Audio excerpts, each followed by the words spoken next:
Madame et Monsieur, bonjour et bienvenue dans cette nouvelle édition de votre journal de ce 15h de ce mardi 2 février, dont tels sont les faits marquants. Santé sociale, la CNSS couvre désormais toutes les régions et s'est rendue hier à Aba.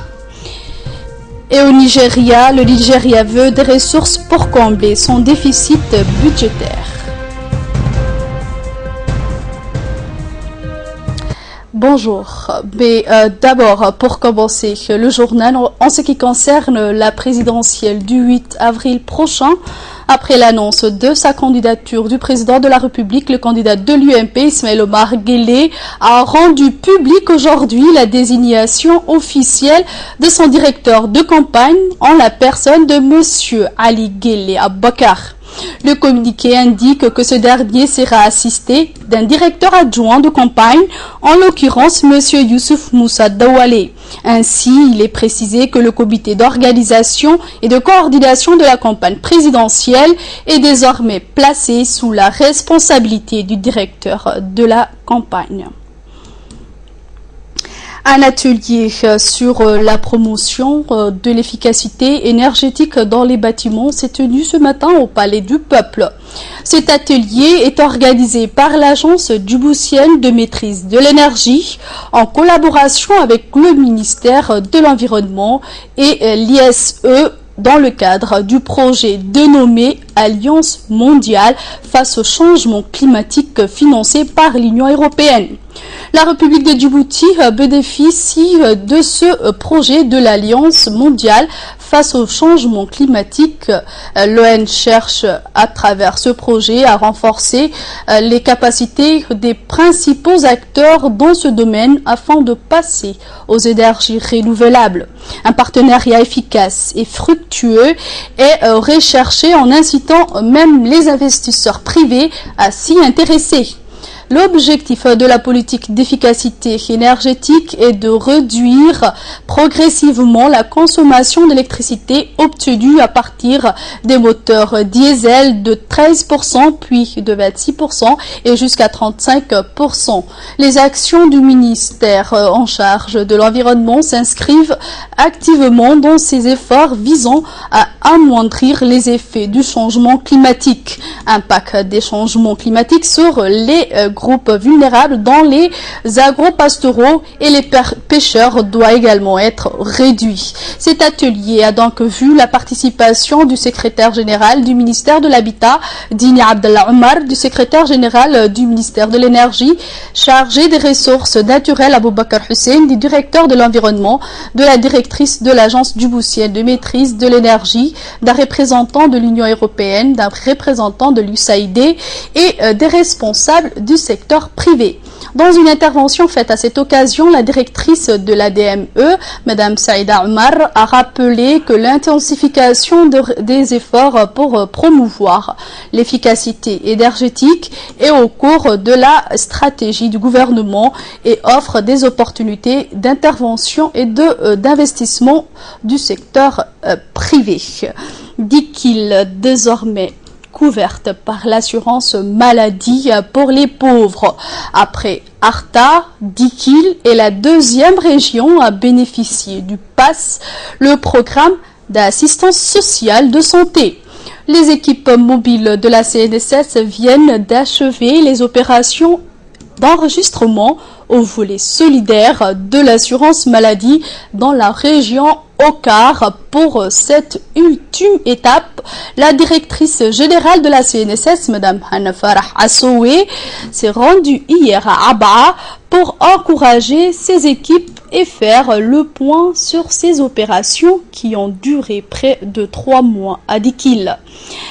Donc, ni les chemins escarpés, ni les pistes sablonneuses enclavant les localités les plus reculées n'ont pu freiner les équipes mobiles de la CNSS pour enregistrer à Dikil et faire bénéficier ensuite les nomades de l'assistance sociale sanitaire.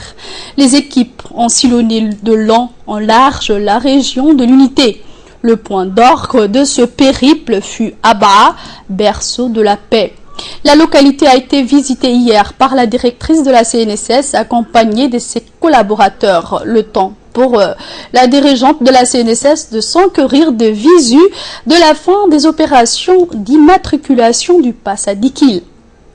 L'occasion a été également saisie pour expliquer aux habitants des localités qu'avec la carte pass, ils pourront bénéficier de tous les soins dans les centres de soins et les structures hospitalières de la région sans dépenser le moindre centime. La directrice s'est aussi entretenue en aparté avec les femmes d'Abaa et des localités avoisinantes comme Hanlé 1 et 2 sur les besoins en matière de couverture santé. Dans la foulée, les opérations d'immatriculation allaient bon train.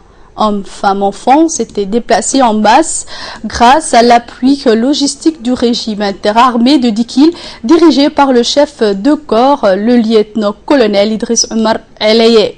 Les notables de cette région s'étaient également déplacés en masse pour l'événement, parmi lesquels Idriss Abdallah Moussa, père de 8 enfants, qui dans une interview a indiqué que le pass démontre encore une fois que les problèmes, les besoins des personnes défavorisées sont pris en compte par le gouvernement. Il a indiqué qu'il n'y a pas mieux que d'offrir une couverture médicale. Je peux être enregistré au pass ainsi que ma famille. On ne peut qu'en se réjouir de ce programme de santé et j'en remercie infiniment les autorités, a-t-il indiqué dans son interview. Personne à présent porté disparu et recherché par sa famille. Mohamed Ahmed Mohamed est porté disparu depuis hier. Il habite le quartier Bahash de Balbala. Le jeune Mohamed est le fils du chef de quartier de Bahash, Hawati Omar. Toute personne donc qui le croiserait aurait des informations sur cette personne et prié de contacter ses parents au 77 87 43 00 ou sur le 77 84 71 31. Et à présent, passons à l'actualité internationale. Le Nigeria, la plus grande économie du continent africain, mène actuellement des négociations avec la Banque mondiale et la Banque africaine de développement en vue d'obtenir un prêt d'urgence estimé à près de 3,5 milliards de dollars. Le Nigeria veut combler son déficit budgétaire. Commentaire d'Asma Mahmoud. Le ministre nigérien des Finances, Kemi Adeshiu, a rejeté les informations selon lesquelles la Banque mondiale et la Banque africaine de développement ont accordé un prêt d'urgence de 3,5 milliards de dollars au pays.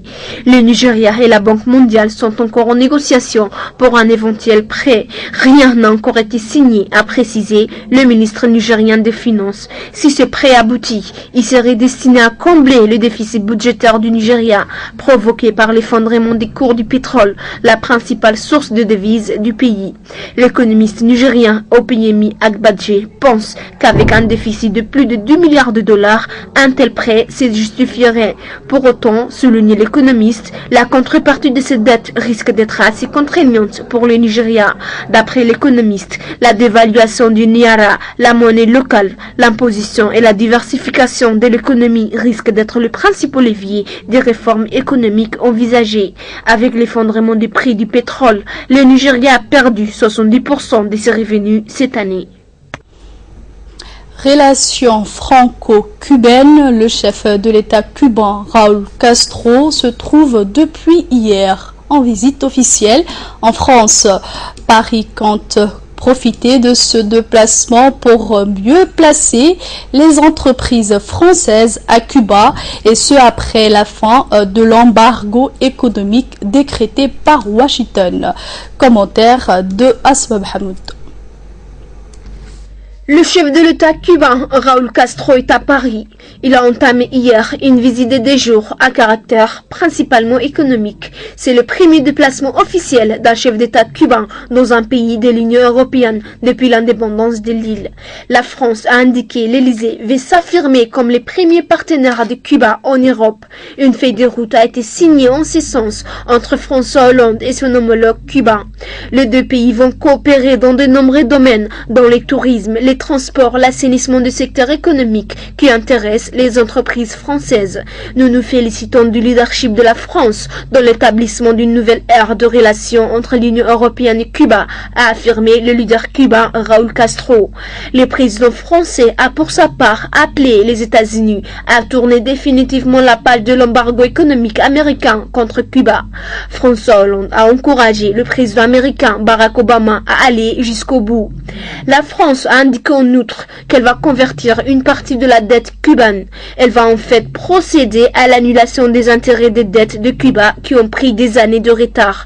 Ces arriérés seront transformés en un fonds doté de 212 millions d'euros. Ils seront dédiés au projet franco-cubain. Fin de cette édition de ce journal. Merci à vous de nous avoir suivis. Restez avec nous juste après une page de publicité. C'est les menus du Focus qui vous seront présentés par Negat Fouad.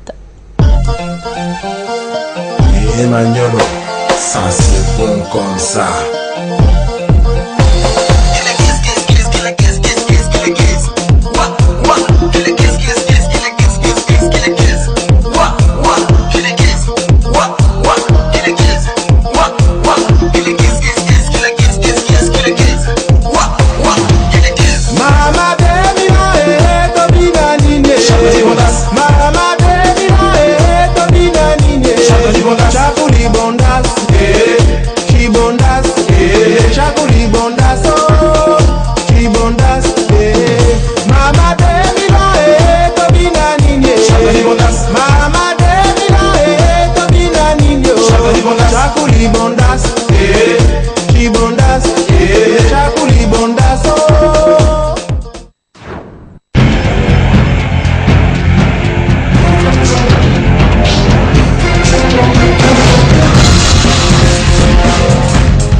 With you here, showing me the way to go.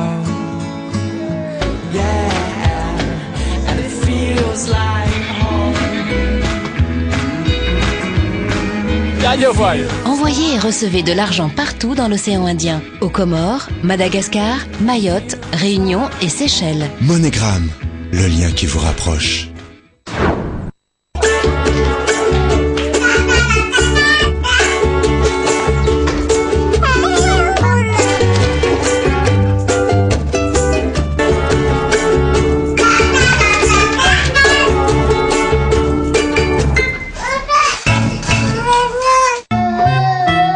Pour une croissance saine de vos enfants, choisissez le lait Modilac. enrichi aux vitamines et en fer.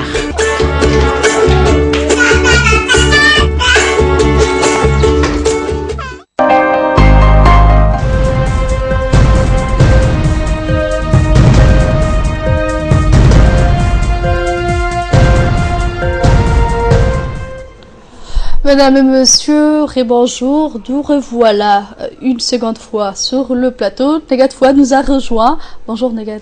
Bonjour Choukri. Donc tu es là pour nous présenter deux sujets du focus. Le premier va porter sur Zika et le deuxième sur une insolite. Donc le virus Zika est une urgence de santé publique de portée mondiale pour l'OMS. Negat. En effet, donc le virus Zika en fait constitue une urgence de santé publique de portée mondiale, a déclaré l'OMS qui tenait ce lundi une réunion exceptionnelle dans l'Organisation mondiale de la santé. S'inquiète de la propagation de ce virus qui touche une vingtaine de pays d'Amérique centrale, latine et Caraïbes. Et provoquerait des cas de microcéphalie chez les nouveau-nés. Le comité estime que les causes de microcéphalie ou autres complications neurochirurgicales constituent un événement extraordinaire et une menace publique pour d'autres parties du monde, donc a déclaré la directrice de l'OMS, Margaret Chan. Une réponse internationale est nécessaire pour minimiser la menace dans le monde et dans les pays affectés et réduire les risques de propagation. Donc, pour pays les plus touchés et affectés seraient, comme je l'ai dit tout à l'heure, Amérique latine, Caraïbes et dans l'Amérique centrale. Les pays les plus touchés par le Zika, le Brésil, a enregistré en un an l'explosion de cas de microcéphalie, même si le lien entre le virus et cette anomalie de la boîte crânienne n'est pas encore scientifiquement prouvé. Les autorités brésiliennes ont lancé une vaste campagne pour éradiquer cette épidémie qui sème le chaos. Les services sanitaires et l'armée font de porte à porte pour diffuser le message de prévention et de répandre les antidotes ou médicaments convenants. Ce virus Zika inquiète les autorités internationales, Negat, c'est pour cela. Voilà. Donc le deuxième sujet. Et pour l'insolite, Choukri, l'image mystère, un alpiniste a vu les traces d'un Yéti. En fait, Steve a toujours été fantasmé par l'alpinisme. En 2014, l'aventurier britannique, auteur de livres, décide d'explorer une chaîne. Il part en expédition sur les montagnes, dans les plus hauts d'ailleurs. Arrivé à 5350 mètres d'altitude, les deux hommes s'arrêtent un instant. Je ne peux pas y croire, a-t-il dit. Des traces de pieds gigantesques qui ressembleraient bizarrement à celui qu'on appellerait la légende le Yéti. D'accord. Une histoire tout à fait stupéfiante et peu probable. Merci Negad pour ces deux sujets intéressants que tu nous as préparés pour aujourd'hui, pour les minutes du focus. Merci à vous de nous avoir suivis. Je vous souhaite donc à tous et à toutes de passer des agréables moments avec le reste de nos programmes télévisés.